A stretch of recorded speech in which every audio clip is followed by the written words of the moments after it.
Finally, I want to show you an example of how you solve a quadratic equation graphically. So here's our quadratic equation in the right form. And typically you would use a graphing calculator to do this, whether it's Desmos or your handheld TI-84, whatever you've got that's an approved calculator. You can't use Desmos during a test, so you just want to know how to do this on your graphing calculator if this is the way you want to go. One of the drawbacks of using a calculator is if your quadratic function cannot be expressed as like a whole number or an integer or a fraction, and it might be something like square root of 2, you're going to have it in decimal form, and you may not be able to know exactly how to represent that.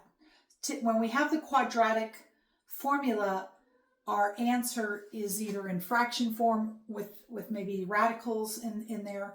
So it's going to be in a different format when you use a graphing calculator. But let me just show you how you do it. So you would enter in your function. This is your function here. You would go to your Y screen and enter your function and then graph it. And then looking at the graph, you're asking yourself, when is this function equal to 0? And that would be on the x-axis.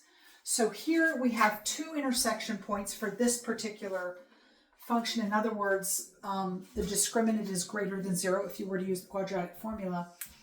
But you can see that this point here where it intersects the x-axis is 3, 0. And here the point is 5, 0. And then what that means is these 2 points lie on this parabola. In other words, these 2 points satisfy a true statement when I plug them in.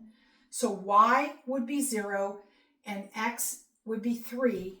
And that's exactly what I have. If y is 0, I have this statement up here, and the x value that makes the y 0 is 3 and 5. So those are the solutions of this equation. X equals 3 or x equals 5.